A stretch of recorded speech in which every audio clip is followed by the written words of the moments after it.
한동훈 법무부 장관 개인정보 유출 사건을 수사하는 경찰이 MBC 기자에 대한 압수수색에 나섰습니다. MBC 임모 기자의 집과 차량은 물론 MBC 본사에 대해서도 압수수색을 시도했는데요. 어제 현장으로 가보시죠. 어제 MBC 사옥 1층입니다. 경찰이 MBC 보도국 압수수색을 위해 진입을 시도하자 노조원들이 막아섰습니다. 집행의 필요성, 영장의 필요성이 있기 때문에 판사가 발부를 해준 것이고 경찰도 알고 있고 온 국민도 알고 있습니다. 이 정도 사안이 언론사를 압수수색할 사안이 아니다라는 것을 언론사에는 수많은 중요한 취재원들의 정보가 있고 이렇게 1시간 넘게 대치한 끝에 경찰은 기자의 부서 자리에는 압수 대상 자료가 없다고 판단하고 철수했습니다. 하지만 기자의 자택 등을 압수수색해서 휴대전화 등을 확보했고요. 국회 사무처도 압수수색 대상에 포함됐습니다. 자, 경찰이 이렇게 전방위적인 강제 수사에 나선 이유는 뭘까요? 김다현 기자의 리포트 보고 오시죠. 이번 압수수색은 지난달 무소속 김민석 서울 강서구 의원이 스스로 민주당 인사라고 칭하는 A씨를 고발한 사건과 관련해 진행됐습니다. A씨가 한동훈 법무부 장관과 가족의 주민등록 초본과 부동산 매매 계약서 등을 유출했다는 게 고발인인 김 의원의 주장. 경찰은 임 기자도 개인정보 유출 과정에 개입했다고 의심하는 것으로 전해졌습니다. 임 기자가 지난해 4월 다른 언론사 기자에게 인사청문 자료를 전달하는 과정에서 한 장관의 개인정보가 새어나갔다는 겁니다. 한동훈 장관은 자신은 피해자라면서 개인정보 유포는 그냥 넘어가면 안 되는 일이라고 강조했습니다. 어제 한 장관의 말을 들어보시죠. 제가 15년 전쯤에 주택을 사고 판 일이 있었는데요. 15년 전에 뭐 주택을 저한테 산 분의 인적사항 같은 건 저는 모르잖아요. 그런데 그 어떤 인터넷 편향된 인터넷 유튜브에서 그분을 계속 찾아가서 괴롭히고 도대체 저도 모르는 이런 인적사항을 어떻게 알았을까 굉장히 의아했던 기억이 납니다. 단지 저만 피해를 받는 문제가 아니라 그분이 그렇게 피해를 받을 이유는 없는 것 아니겠습니까? 누군가를 억지로 해코지하기 위해서 주민등록번호나 수십 년간의 주소 내역이라든가 이런 부분이 담겨 있는 개인정보를 유포하고 그리고 악용하는 것이 드러나는데도 그냥 넘어가면 다른 국민들께도 이런 일이 있어도 당연한 것이 될 겁니다. 그런데 압수수색 대상이 된 기자는 지난해 윤 대통령 미국 방문 당시 이른바 바이든 날리면 논란을 처음 보도했던 당사자입니다. 이에 따라서 보복 수사라는 반발이 나왔습니다. 들어보시죠. 이 개인정보 유출의 피해자라고 하는 것이 만약 한동훈 장관이 아니었다면 그리고 유출 혐의자가 MBC 기자가 아니었다라면 과연 이 정도 사안을 갖고 언론사 압수수색까지 할 수 있었겠는가. 민주당 역시 MBC와 국회를 압수수색한 건 수사권을 넘어서 명백한 언론 탄압이다. 또 인사청문회와 관련 보도를 무력화하는 작태라면서 비판했습니다. 들어보시죠. 날리면 보도에 대한 보복입니까? 다음 화살은 어디입니까? MBC입니까?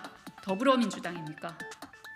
국회와 언론은 그저 국민의 알 권리를 위해 책임을 다할 뿐이며 정부를 견제하는 본연의 역할에 충실했을 따름입니다.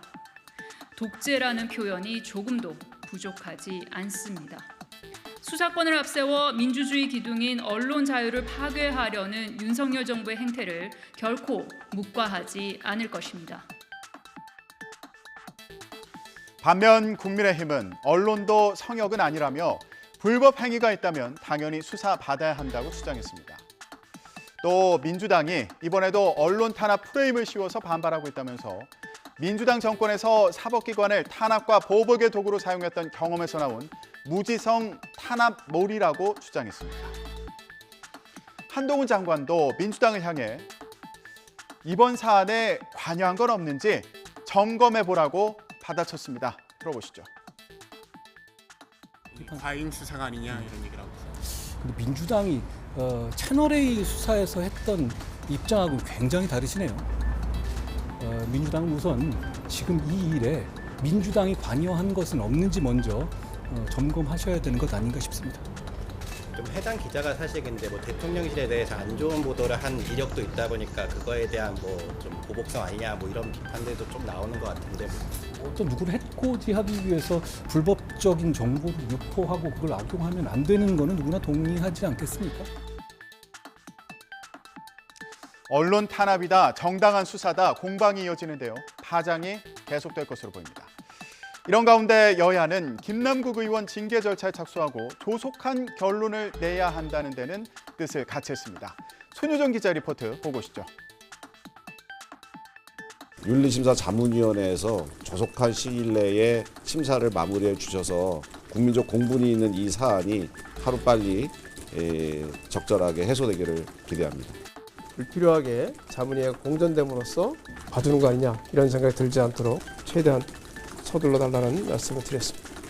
징계안을 넘겨받은 윤리심사 자문위가 최대 60일 동안 심사하게 돼 있지만 이를 앞당겨 30일 내로 마치자는 데 의견을 모은 겁니다.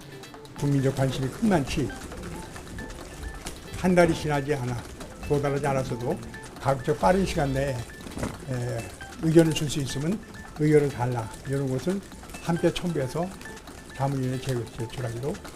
다만 비공개 회의에서는 자문위 활동 기간을 일단 열흘로 하고 부족하면 연장하자는 여당 제안을 놓고 이견이 있었던 것으로 전해졌습니다. 국회법상 국회의원에 대한 징계는 공개 회의에서의 경고나 사과, 30일 이내 출석 정지와 제명 등으로 나뉩니다. 특히 제명의 경우 재적 의원 3분의 2 이상의 찬성이 필요한데 자문위 의견을 받은 윤리특위가 징계 수위를 결정한 뒤 본회의 표결에 붙입니다. 이렇게 징계 절차가 시작됐지만 국민의힘은 물론 민주당 내에서도 징계 전에 김 의원이 의원직에서 스스로 물러나야 한다는 목소리가 커지고 있는 건 또 다른 변수로 보입니다. 국민의힘은 수사 대상인 김 의원을 법사위에 그대로 두는 것도 또 다른 방탄이라면서 압박하고 있습니다. 받은 사태에 대해서 책임 있게 판단해야 된다고 생각하고요. 지금의 민주당을 위해서나 혹은 본인을 위해서나 한국 정치 발전을 위해서 더 도움될 수도 있다. 민주당이 이재명 당대표의 사법 리스크, 전당대회 돈봉투 사건, 김남국 의원 코인 투자 논란 등으로 위기에 빠진 당내 리스크를 불법 파업 조장법 이슈로 덮어보려고 얄팍한 술수와 모략으로 윤리특위는 김남국 의원을 출석시켜서 소명을 듣겠다는 계획인데요. 불참하면 징계 수위가 더 높아질 거라고 합니다. 자, 그렇다면 김 의원은 어디 있는 걸까요? 자맹을 이어가는 김 의원, 어제 한 언론사 카메라에 이렇게 포착됐습니다. 함께 보시죠. 어제 오전 김 의원이 지역구인 안산시 단원구에 있는 지역사무소에서 나오는 모습입니다. 뉴스원에서 단독 포착한 모습인데요. 회의를 마치고 나오던 중인 것으로 전해졌습니다. 지난 14일 민주당을 탈당해 무소속 신분인 만큼 뒤에 사무실 간판을 보시면 민주당 글자를 가려놓은 게 눈에 띄네요. 검찰 수사가 본격화된 뒤 김 의원은 모습을 드러내지 않고 있는데요. 자, 고속도로 휴게소, 안산 자택에 이어서 지역구 사무소에서 모습이 포착됐습니다. 하지만 코인 논란에 대한 추가적인 입장은 밝히지 않고 있고요. 또 징계 절차에 대해서도 아직 전해진 입장은 없습니다. 네, 이런 가운데 국회에서는 윤석열 대통령이 거부권을 행사한 간호법 제정안이 재표결 결과 결국 부결됐습니다. 이런 식으로 법안이 폐기된 건 지난달 양곡관리법 개정안에 이어서 두 번째인데요. 민주당 주도로 법안을 처리하고 대통령이 거부권을 행사하는 상황은 또 반복될 수 있어 보입니다. 방송법 개정안과 노란봉투법이 쟁점인데요. 방송법은 공영방송 지배구조와 관련한 3개 법안으로 공영방송 이사회를 확대해 정치적 영향력, 특히 여권의 영향력을 줄이는 게 골자고요. 노란봉투법은 파업 노동자를 상대로 한 사측의 손해배상을 제한하는 내용을 담고 있습니다. 정윤호 기자 리포트 보고 오시죠. 민주당이 본회의 직회부를 주도한 방송법 개정안 처리는 6월 임시국회로 넘겨졌습니다. 다만 국민의힘은 같은 절차를 밟고 있는 노란봉투법에 대해선 방송법에 이어 헌법재판소에 권한쟁의 심판을 청구하고 가처분도 신청했습니다. 민주당이 입법 독주를 좀 멈춰야 된다. 그리고 또 헌법재판소도 조속한 시일 내에 이 효력정지 가처분에 대한 결정을 해야 된다. 하지만 과반 의석수를 앞세운 민주당은 법안 내용과 필요성을 국민에게 알리면서 여당 대응과 상관없이 통과시키겠다는 입장입니다. 통과시킬 수 있는 준비가 됐다라고 생각이 되면 저희는 법안을 상정해서 통과시킬 수 있도록 하겠습니다.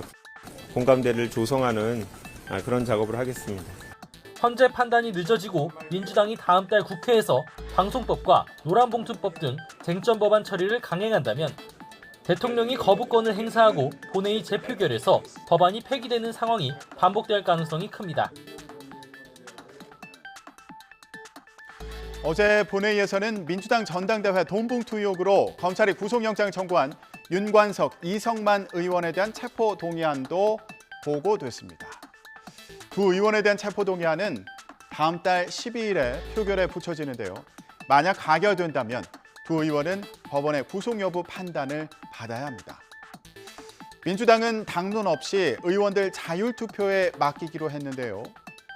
소속 의원들의 결정이 주목됩니다.